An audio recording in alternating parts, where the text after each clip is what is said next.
All right, welcome to the next episode of the Connecting with Country series for the Impact Policy podcast. Joined online today by Richard Parsons. How you going, Richard? I'm pretty good, thanks, Sam. Pretty good.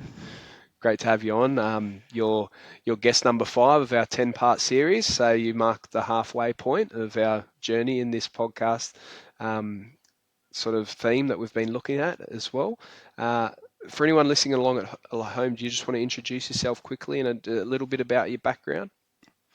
Sure. Okay. Well, just look in brief. I'm a social scientist, social researcher, if you like. Oh yeah. Well, I currently work with SMEC, which is an engineering company, and I never thought I'd find myself working with an engineering company because I'm not an engineer. But yeah, SMEC is trying to enhance its social science capability. Yeah, I've just been there 3 months. But before that, I suppose more importantly for today's conversation, I was 6.5 years with New South Wales Department of Planning and Environment as a social impact assessment specialist. So really, what I was doing there was building the building the policy and practice framework for assessing social impacts of major projects in New South Wales. So and obviously social includes cultural, or you could put that the other way around, depending on how you want to see it. Yep, definitely. So yeah, that's kind of my background. And look, I also did a PhD in community engagement, looking at the mining industry and how the mining industry does or doesn't engage effectively with communities. And one of the case studies I looked at was how one of the mining companies engages with Indigenous communities around Gladstone in Queensland. Yeah, That's a long time ago now, but yeah, that sort of really gave me some interesting insights. Yeah, we might be able to pick up on that today. unreal, awesome, awesome. And I had no idea that you had that PhD background, and you're very well respected in our time that we had together in Department of Planning for your knowledge and work that you've done in this sort of space. But you just continue to bring out different parts of that journey as well that I think are going to add some real value. This podcast series is really exactly looking at that sort of stuff. It's since the Connected with Country framework and work has come out, there's been a massive sort of interest that we've seen, particularly in impact policy, around knowledge and work in this sort of space that government and private organisations are seeking support with. But one thing we're seeing is like a real difference in terms of what that sort of looks like and how we sort of talk about what you know how do we think about what connected with country means depending on where you are? How do we start to understand community engagement practices and how they work depending on what country you're on, and also how we start to think about things like you've got a background with in terms of understanding social impacts more broadly, and what that means as well, particularly from a cultural perspective. So yeah, I think it's a timely opportunity for us to connect and have a bit of a yarn about some of that sort of stuff. Um, do you have any sort of, having such a background in the social impact sort of space, uh, and working in the policy, developing the sort of policy framework and that for planning, have you seen opportunity? Did you come across examples where saw this work done really well, or having a significant social impact? Yeah, look, it's really interesting. I mean, my role largely, or certainly a large portion of my role in New South Wales Department of Planning and Environment, which had the word industry in it for a time, and then it came out again. And it was largely reviewing the social impact assessments that were submitted on behalf of proponents of major projects. And so Mm. inevitably, I was looking at that through a critical lens. I was looking for where things were done well, where things were not done so well, in terms of all the realm of social impacts. And the way that these things are done usually is that they're structured in a certain way. And there are categories of social impact. In our guideline, there are 8 categories. And so I would work my way through those to evaluate how well or otherwise they've considered those things. Mm. And we can pick that apart a little bit in detail, but to be honest, I didn't see very many that did a really good job of particularly assessing Indigenous cultural impacts on Indigenous cultural values and Aboriginal communities. Mm. There were some that were, some were better than others. I mean, some were really quite embarrassing in the sense that it's almost as though First Nations people didn't exist when you read them. And I remember Yeah, one. okay. I mean, I don't want to just pull out bad examples, but Of I course. remember that sometimes when I read some of them where basically it gives an impression that First Nations culture is historical and no longer exists, and therefore you don't have to assess it because the impacts have already occurred through processes of Mm. urbanisation, and that therefore culture itself has been extinguished, and that therefore a future development won't make any difference. But of Mm. course, you and I know that culture is ongoing and still there, Absolutely. and so any changes to that landscape will still have implications for culture. Mm. And so, I found it quite disappointing that a lot of them ignored or overlooked that reality for Aboriginal people. And I say that as a non-Aboriginal person, to me it still felt quite offensive. Mm. Um, there were some good examples. I won't specifically pull them out because they're the Mm. process. Some of those are processes of Yeah. still ongoing assessment. Yeah, no, definitely. But there are some good examples where practitioners genuinely make a really good effort to do this and will work in partnership with people with local cultural knowledge and do a good job of it. I think also sometimes they're not helped by the framework itself, which or the structures that constrain the whole planning process, where Mm. things have to be done often in a hurry. So even when you've got practitioners who want to do a really good job, sometimes the systems, the structures, and the legislation don't necessarily help them. Yeah, I think that's a good point. And correct me if I'm wrong, but is one of the challenges in the social impact assessment space is that there isn't a requirement for that work to happen in the early stages of the development of that work. So before DA approval and all that sort of stuff has been Yeah. Look, I gone mean, through. we have come a long way. There's been lots of reforms in the planning system, as I'm sure there will continue to be. There have been Totally. a lot of reforms, and many of those in the last 5 to 8 years have been about improving that early engagement and early identification of social and cultural impacts. So there Hmm. has been a lot of work in the policy area to Yeah, do great. that. I guess there's just a delay in that policy becoming practice. Mm, So I'm hopeful. I like to be hopeful if I can, and absolutely. I think we will see more of this in the next few years. So I think it'll be really quite instrumental to keep an eye on some of the social impact assessments that come out in the next couple of years to see how this work is being done better and how policy is being turned into practice. Because I think there's a general narrative where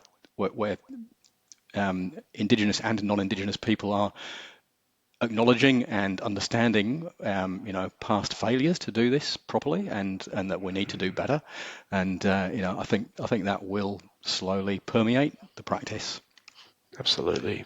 With with your with your PhD background in community engagement and having spent so much time in the social impact assessment space, what do you think are some of the um, main sort of challenges or things that people need to be thinking about when they're trying to navigate this work and do this work well, particularly for non-Aboriginal planners or Yeah. people working in this space that are trying to navigate it. Mm.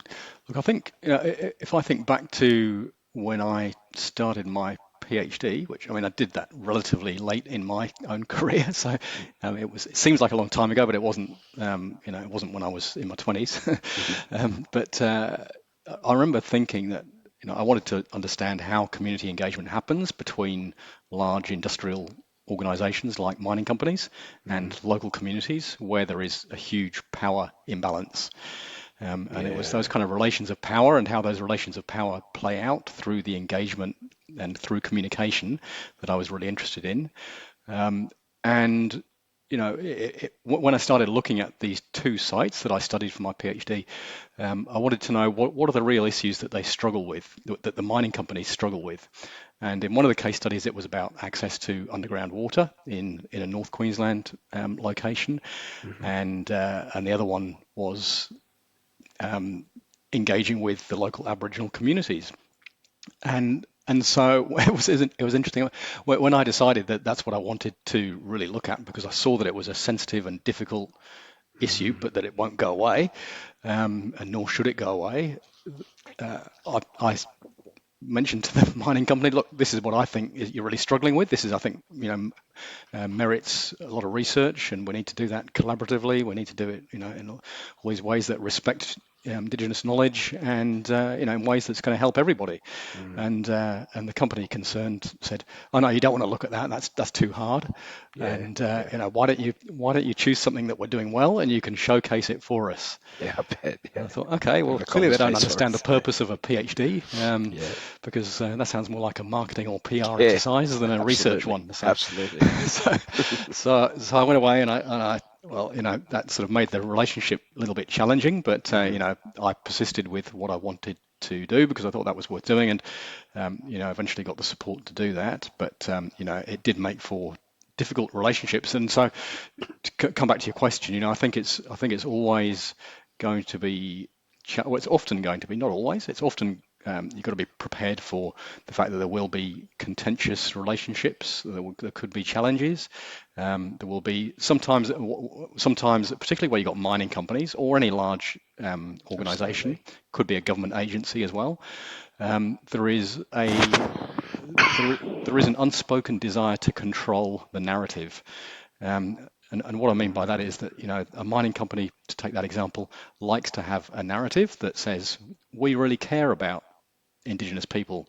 We are Yeah. improving their livelihoods by giving a few of them traineeships, or, I'm Mm. starting to get a bit Mm. cynical now, but, No, no, no. I starting to give hear them you. I hear you. traineeships, and they may or may not turn into real jobs, um, Mm. then you don't often hear the question asked about whether or not employment in a Western capitalist framework is actually what Indigenous people want and Mm. what is good for their culture. Mm. Um, Mm. so, that question is a question that can't be asked in that circumstance, because they like to control the narrative that what they can do is they can provide economic um, economic dividends to communities, and that is inherently beneficial, regardless of any potentially negative side effects of that. Mm. So what you'll often find is that if you want to interrogate these things, if you want to understand these things and have a conversation, sit down, have a yarn with Aboriginal people in these situations, is that the mining company wants to make an appointment. This is what I found in practice: is they want to make an appointment, they want to check that it's okay, and make the time and control the time and place for that, Mhm. which to me seems like not only inappropriate culturally in terms of cultural protocols, but also Yeah, likely to be ineffective in terms of encouraging a mutually trusting relationship. absolutely. So that, that's what I found as some of the Mm. sort of practical difficulties and challenges of doing this kind of work. Um, and I guess that's the legacy of 230 years Mm. of colonial dispossession and everything that's gone with it. But I think things are slowly, very slowly improving, and thankfully there are more people who've been doing this kind of work. That if there are new practitioners going into this area, that people are usually pretty happy to share their experiences.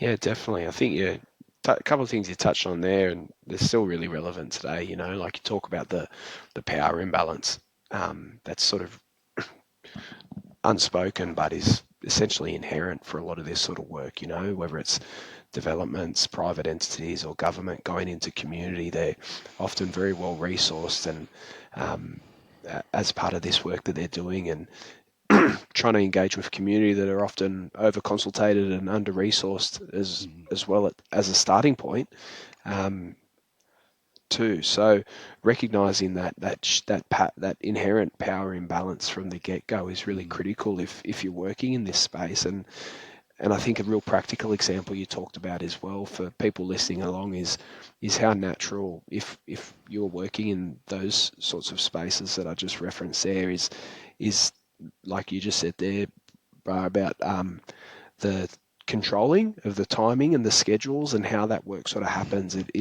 It's inherent in how it's a part of how Western ways does good project management as well.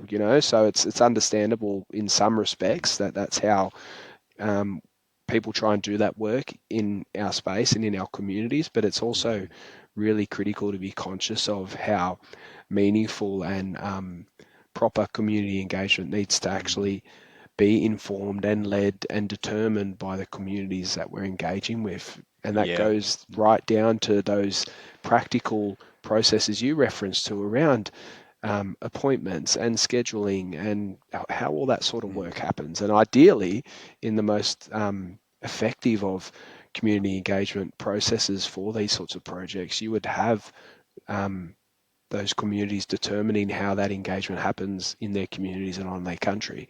But so often they're not, and I'll probably get a bit cynical here too, but we see like a pop-up flyer that, oh, we're hosting a community, engagement event here, and we sort of insert ourselves into a public space in community, and as opposed to actually sitting with community and listening to community tell us how community engagement should happen and Yeah. how that should Yeah. look, and that it's not Yeah. always one way that we traditionally sort of think about doing that too.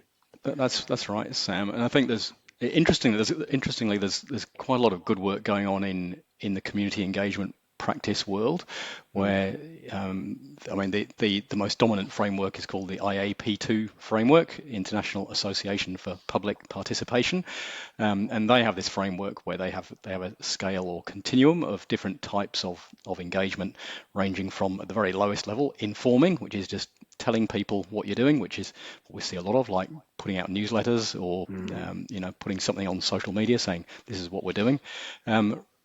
Right to empowering, where it's basically more that the community is empowered to make decisions for itself. You don't often see that clearly, but in between that, there are different levels of participation that together constitute different forms of engagement. So, it's interesting that there are, often you hear the word consultation and, we have consulted with communities, but often when you look at what has actually happened on the ground, it's very transactional. It's very much, okay, here's a piece of Yes. information, please provide some feedback. Mm. And you can do it by writing a submission on this website that's impossible to access or navigate. Yeah, definitely. So, how empowering is that? Clearly not very, but Mm. it's also um, culturally inappropriate in a lot of cases, because Oh, yeah. it's just not encouraging communication in ways that that motivate people to be involved or enable people to be involved. I mean, for a start, you've got to know where to find that information. Absolutely. But so there's a lot, but there is a lot of good practice. There are a lot of good practitioners who are doing things differently, and sort of turning a lot of these frameworks on their head. Um, but yeah, there's a long way to go. But I mean, one thing I should say though is about, when in the context of those mining companies and, and the power imbalance, one thing that was really clear in my PhD research, and is still clear now, that I think is worth noting, is that I don't mean to portray either companies or communities homogeneously. Mm. Obviously, within Mm. communities, within any community, and within any mining company as well, there's a lot of variety of practice levels, if you like, and Absolutely. views, and worldviews, and values, and so, what you'll find is that even within, the most power-hungry mining company, there may Mm. still be good people who are trying to get good outcomes, Definitely. and you'll find that there are often, of course, they will deliberately employ Aboriginal people to do Aboriginal engagement, and that's appropriate. But the question then is, how much power do they have in the organisation Mm. itself? Do they have enough influence, or are they just there as a tokenistic gesture to make it look as though the company is doing the right thing? So Totally. there's a lot of nuance in there that you've got to pull apart. But yeah, it's a complex world, definitely. Absolutely. And I think you said something there that really stuck out at me, and it came up. We recorded another episode this morning with Ellie Davison. All right, Yeah, so great. yeah, someone you know well, Yeah. and this yarn came up again around. You said the language before around transactional. Uh, Community engagement can be quite transactional, and I think what you talk to there as well with some of those challenges that we see in those big mining sectors and other places as well is that we generally think about it as a engagement as a transaction. We need to go through it as a process, and a big way that we try and think about it in impact policy is moving away from transactional engagement to relational engagement, and in and moving into that sort of space. And there's that real, we see a real, you would come across as well with the work that you've done it with. There's often a default engagement to LAOCs as local Aboriginal Land Council as a starting point, but sometimes the only point of community engagement and consultation for different projects and things along the way. And we talk about we were talking about that from a cultural perspective in terms of really understanding that critical stakeholders, but that is so important to invest in building. One of the let me get my words right because I feel like I'm skipping a few beats here. One of the reasons I feel like we're seeing Loucks so heavily represented as the first point of call and sometimes the only point of call in community engagement is because it is easier to engage Yep, with a Louc because it has the ability to be more transactional. that's right. They're a bit more resourced. If they can invoice us for their time if they've provided specific services and all that sort of stuff as well. And so, systemically, it's a lot more easier for that Yeah, relationship to happen. that's exactly right. And all, I mean, and that happens similarly in all kinds of community engagement. And you often see a community engagement plan put together where they identify who do we need to speak to, and it's typically it's what tends to get called, and I hate this phrase, but key stakeholders. Well, who on Mm, earth are key stakeholders? And mm, often they might be the LALC, and they might be the business chamber of commerce, and they might be someone from the council. Those kinds of people and organisations, and yes, they are important people who need to be involved in those conversations, but they're not the only people. mm. And and often, to reach those positions in the first place, you have to have a certain level of power, or in the process you achieve a certain level of power. And so, if an engagement process only speaks with those people, then they are inherently marginalising a lot of people. And one of the fundamental responsibilities in social impact assessment is to identify vulnerable and marginalised people and groups, and therefore to understand whether a project is going to disproportionately affect those people. So if you only speak to key stakeholders or community leaders, then yeah, they will tell you what they will perhaps claim is representing their community, Mm. but you never really know whether or not that is representative unless you have those broader conversations with ordinary people. So Abs- you got to have Absolutely. you got to take the time to have those conversations broadly to really understand community sentiment and how a project can produce better outcomes. Because I often say a lot of impact assessment work is about mitigating adverse outcomes. And I'm thinking, well, Mm, if we're creating all these projects all the time with all these adverse outcomes, why are we doing it? mm, Why would you be proposing to do something that's only creating adverse outcomes that you might be able to mitigate?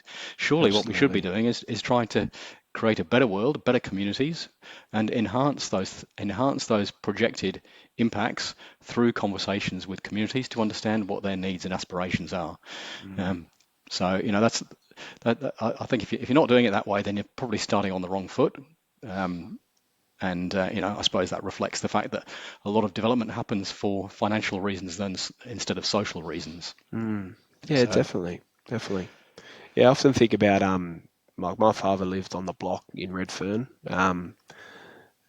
back in the early 2000s, so around the same time of the Redfern riots and that sort of time of the world there, and it was obviously for many people listening along the block in Redfern, a very notorious place on Gadigal country here in Sydney, but a very long-standing cultural hub for blackfellas.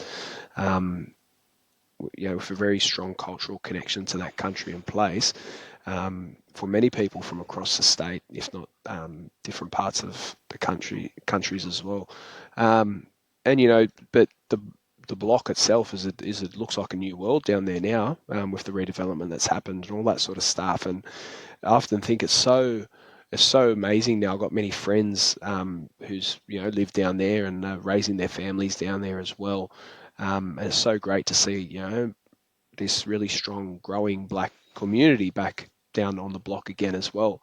Um, but there's also a part of me too when I look at that is is a level of like what the social impact has been for people that have lived there that no longer can come back to there because um, they're unemployed. They may have some significant social disadvantages that they're experiencing, and so I guess the public housing that's grown out of that community now as well is a very growing working middle class community that's emerging there.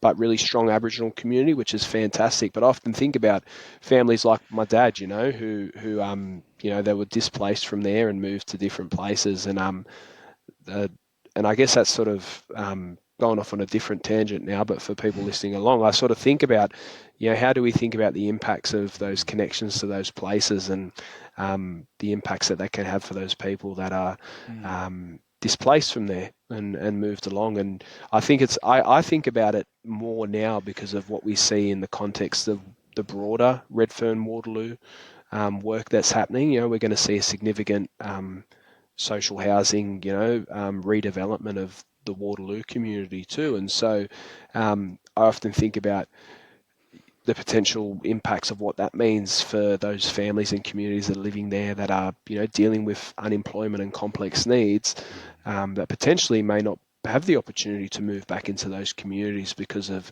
the policies that we put around how social housing might operate and all that sort of stuff too. So it's a really complex one as well, I guess, when we think about social impact assessments broadly, because there's the flow-on effects of what that project can have as well that might be outside of the scope of what we're assessing too, right? Like when you're thinking about these other parts of the puzzle in terms of housing and transport and access and all that sort of thing Yeah, too.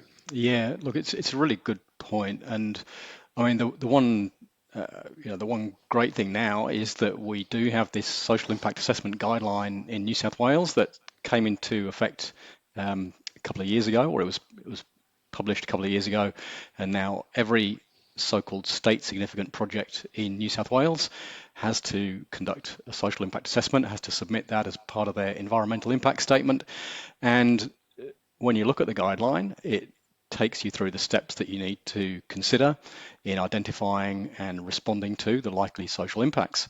Mm, And and it is absolutely clear when you look at that guideline now that proponents who are considering any kind of development, be it Redfern, Waterloo, anywhere, need to consider and need to assess and analyse those kinds of impacts that you've described.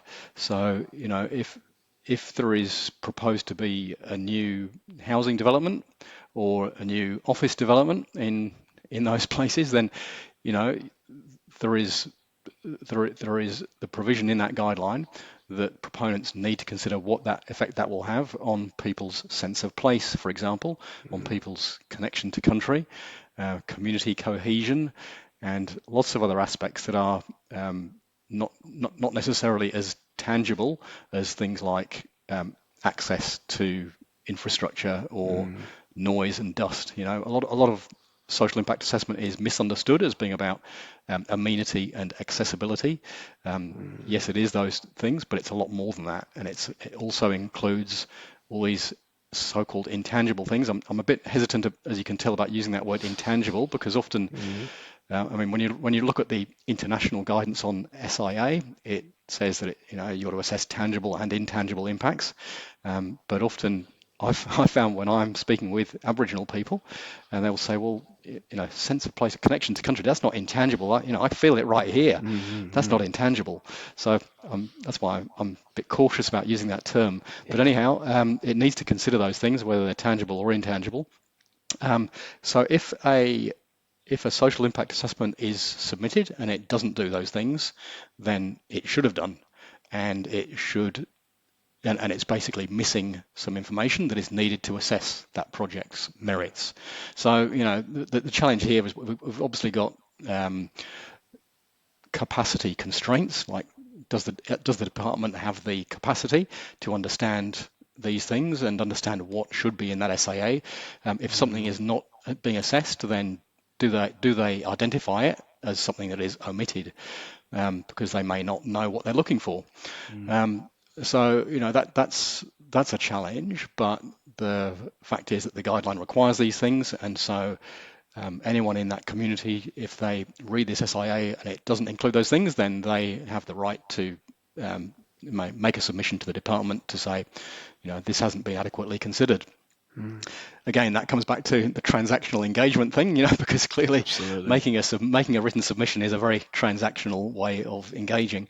In fact, it's not very engaging at all, but it is a statutory provision that exists, and not the only one, thankfully, but that is the case. So there is what I'm saying, I suppose, is that despite all these challenges that remain, we are in a much better place now to consider these things and hopefully to strengthen those connections again, and to consider the reality of people who can't afford to come back to those places because it's been gentrified, it's been segregated socially, and all these things. Those are exactly the kind of things that a social impact assessment should be considering. Absolutely. Is the social impact assessment guidelines, is that the guidelines with the practice notes? That's right. Yeah, we've got the practice notes, and of course, getting back to Ellie and Zion engagement, they helped the department to prepare the practice note for engaging Aboriginal communities, and that complements the guideline. So that was a really fantastic piece of work that Ellie and her team did. And something I think we can be proud of. And and to be fair, generally in New South Wales, I think we've come a long way in social and cultural impact assessment, and integrating consideration of impacts on Aboriginal communities into that process. Absolutely. We could still have an argument about whether integrating considerations on Aboriginal people and culture is the right way of doing things. Integrating that into a Western colonial system. That's kind of a philosophical argument or debate that we could have. But I would say we've made a lot of progress. Absolutely. Compared to where we were. Absolutely. You've been following much of the stuff around the draft framework around the Connecting with Country stuff that came out a year or so ago. I have. I mean, it's been amazing work that's been going on there, and there's a lot that I like about that. I love. I mean, I think that I love it in two ways. One is the content. The actual content. Technically, if you like, if I can use that word, and some of the examples in there, like there's one that's relatively local to me in the Casino Aboriginal Health Service, and I love the pictures in there where they really demonstrate some good examples of what can be done. But there was something else. I was having another look at it actually a few days ago, and I made a note of something that really stood out for me, which was the kind of language that's used to describe the planning process and how it differs from the typical bureaucratic language that we conventionally hear. So one thing that really stood out for me was, when we talk about project management in a planning context, you've typically got a business case, and then a scoping phase, and then an assessment phase, and then a management phase where you're managing the impacts of that project during operations. But that's very technical. It's very absolutely engineering focused. It's very, very Western, if you like. When you look at the Connecting with Country framework, the terminology that's used that is it's not exactly a parallel, but it's almost a parallel. And instead of a business case, then scoping, then assessing, then managing, what we've got is sensing, imagining, shaping, and caring. And I sort of thought, you could almost map those concepts and those practices onto the conventional ones. Natural So, processes. so yeah, so I can see that what is conventionally doing a business case is you could call sensing, just trying to get a sense of what's going on around you. And what you conventionally call scoping is imagining what's possible and imagining what could happen, but with a really open mind. And then instead of assessing, you're shaping, and then instead of managing, you're caring. And I think that was really Yeah, I love powerful to that. me when I looked at that, and I thought, wow, if imagine if we could change the terminology that we use in project management, in planning, Absolutely. to use these kind of words. Okay, I'm probably getting a bit optimistic here, but um, Maybe optimistic, but you're on the yeah, right I mean, track okay, though. maybe it'd be more realistic to say that we could use them in parallel. That would Mm-hmm. be pretty good. If we can't replace them, then at least we could use them in parallel. Then I just think that might go a long way to winding back some of the colonial thinking.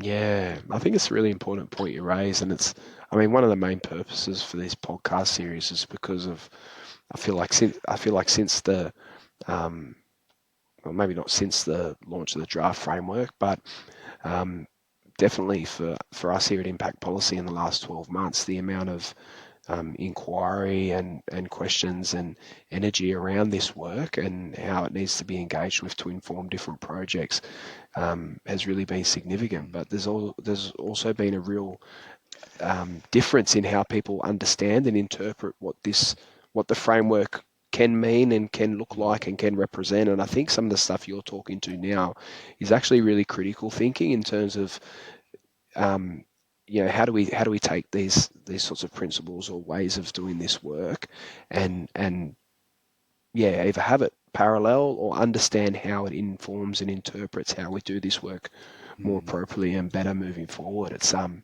Yeah, it's really significant stuff, I mm, think, and I feel like that's the next sort of stage in terms of how we start to think about this work um, is really understanding how we think about that in the context of working on country and with community, and how there needs to be um, a non-binary sort of approach in how this work sort of happens. That it can't be a Western fixed construct for how we implement these frameworks and ways of working, because um, it goes against how our communities and our countries do that work and have always done that work. And I think about even just practical things that have come up for me recently have been the the presence of trauma and healing for country and community talk. So, going out to talk about, like, oh, let's talk about, connecting with country and culture and what this means, here. And the immediate things we're hearing is the impacts of um, trauma for community and for as a result of what's happened on country here, and the need for healing. And mm, um, and even though some of those big yarns are things that are really critical to mm, understanding, like that's a potential whole other part of how we think about this connecting with country framework, depending on the nation or the country that you're doing that work on as well. And I feel like for people listening along, it's really important to have a trauma-informed approach to how you engage with this sort of work, mm, because of the impacts of what's happened on our countries and for our people, and that there's sometimes a real genuine effort to engage with this work and do this work well. But you have to be conscious that you have to bring that lens with the work, because of the impact of what's happened. And so it's not always going to be seeking out knowledge around uh, uh, uh, you know significant stories, and dreaming stuff that might be connected to place.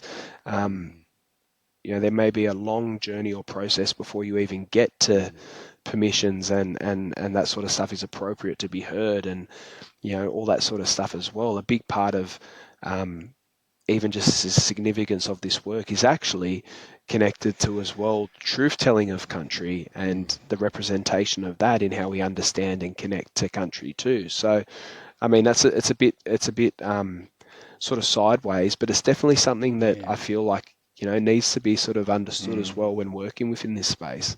It really is, Sam. And look, I mean, it's I don't see it as sideways at all. It's absolutely fundamental to have that understanding, and uh, and in particular, just knowing that that trauma is ongoing. It's not just historical. And I mean, I should at this point acknowledge the Widjabul Waible people of Bundjalung country and say that Mm, I'm here in Lismore today. And as you know, and as I'm sure most listeners know, Lismore and the Northern Rivers region and parts of mm, southeast Queensland as well, a lot of Bundjalung country and beyond suffered horrendous floods last year, just over a year ago. And generally speaking, when you hear that covered in the news media, it's all about the logistical challenge of that, and it's called a mm, natural disaster. Well, by calling it a natural disaster, and I say this as someone with a strong focus on language, as you can tell, mm, what that does is make it seem inevitable. Um, Now, anyone who's been following um, scientific research on climate change knows that mm, it's clearly not exactly natural, and that yes, flooding happens, but not on that level, not on the level that we had in Lismore last year, mm, where it was absolutely off the scale. But also, there's another dimension to this that's really relevant, which is that the story goes that when Western people first settled in Lismore, the Widjabul Waible people told them that it would not be a good idea to build structures on the floodplain, mm, mm. and they said, "Oh, go away, don't worry about that. We know what we're doing."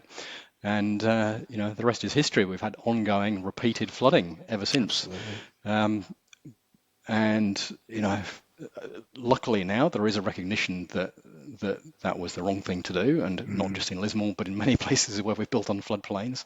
totally. But here in Lismore, that when we have an event like that, it reproduces the trauma that you talked about as well, because it serves as a very physical reminder of those Mm, past decisions that were so wrong. Um, and it also causes, of course, more damage to the land itself mm, and to the waterways, because every time there's a flood here, it's not just clean water going into those waterways. It's all the human-induced pollutants and other nasties that are getting into our waterways and mm, polluting river systems. Um, all of which goes out to the oceans eventually. So there's these things that just reproduce this ongoing trauma, and we need to understand that if we're going to plan for the future. And luckily, I mean, I like to think, getting back into a more optimistic frame of mind, mm, that something like a disaster on that scale, and I'm not going to call it a natural disaster. Unfortunately, Lismore City Council, in all its information, keeps referring to it as a natural disaster. I don't know why they can't just use the word flood, but they mm, keep calling mm, it a natural disaster. But it does provide an opportunity to think differently and to really embrace Indigenous knowledge that carries with absolutely. it, tens of thousands of years of wisdom, and how we could actually use these experiences to build a sustainable future for our people, all our people. And I suppose linking that with social impact assessment, social impact assessment is the kind of process and tool that is designed to help us on that journey, Mm, backed up by good community engagement. You really can use this to help us to um, build a genuinely sustainable future where we genuinely respect traditional knowledge. definitely. You got so much that you've touched on there that I'd love to flesh out, particularly around the stuff on country and with the floods there too. But I am conscious of time, uh, and I'm trying to do a real good job of keeping these podcasts as close as I can because people keep telling me my podcast is too long. So Well, I'm you can trying to blame me keep them. today. Yeah, that's it. That's it. But look, one last thing I would like to, and everything you've referenced around the guidelines, different things you've talked to, I'll put in our show notes as well so people can, have reference to that sort of stuff too. But if there was one, for anyone listening along, if there was a book, a resource that they could watch, listen, or read that they could sort of take and do now, that could probably support their development in terms of their cultural learning. Is there anything that you might suggest? Oh, there's heaps of things, but actually, the thing I'm going to suggest, and luckily I've got one of these in front of me right now. Um, so I'm sure you are familiar with. Well, I mean, you could read any of the work that Zion has been doing, and Ellie Davidson there, and you know that is so eye-opening for me. But Mm, if you want to read something that's really in depth, then the First Knowledges series is what I would really recommend. And I've got one of them here. So that's the astronomy one, which just came out awesome. last year. So this First Knowledges series is a collaboration between Aboriginal and non-Aboriginal authors, Mhm. and it's probably come up in some of your previous podcasts because it's so well written, and it's accessible to any audience. It's written partly by academics, partly by non-academics, and Mhm. it's all about trying to integrate knowledge to help us plan for the future. And of the series, I think there've been five of them so far, and this one, as you see, is called astronomy, and it really opened my eyes to the concept of sky country. So, we Mm. talk a lot about country as land and Beneath waterways, us, but yeah. not so much about sky. And um, it really just adds another dimension to our understanding of what country is and Mm. how those different aspects of country come together to help us to understand life as a whole, and culture. So this is the just looking at the back here. There's, in the inside the back cover there, it tells you what all the titles are. Ah, yep. So yeah, the probably the if someone's only got time to read one of these, then it would probably be the one on design, written by Alison Page and Paul Memmott. Okay. That came out a couple of years ago. Yeah, the design one, as the name suggests, is really obviously appropriate for a sort of planning and policy audience, Absolutely. but they're all Unreal. great. Unreal. Awesome. Well, again, Richard, I feel like we could keep yarning for a long time about this sort of stuff. It's been an absolute privilege, and I'm sure that there's going to be someone that will listen to this and be able to take away some really critical stuff that can inform how they do their work, and do that work better. That can have a real impact for our community, our Aboriginal communities across New South Wales and potentially the country as well. So I just want to acknowledge and thank you for your time, for giving up your time to be with us, to share some of your journey and expertise that you've learned along the way as well. It's really critical that we share space with Aboriginal leaders and non-Aboriginal leaders working across this space, because it's only through coming together, and sharing this path that we're going to continue to see some change as we move forward into the future. So, yeah, I just wanted to acknowledge that and thank you so much for your time today as well. Look, it's been an absolute honour and privilege for me, Sam. Honestly, I was blown away when you even invited me onto this. I thought, what have I got to say that's going to be of any interest and relevance? So, I just, feel very humbled by that. So, good luck with it, and look forward to hearing more of your yarns. Thanks, Richard. Cheers.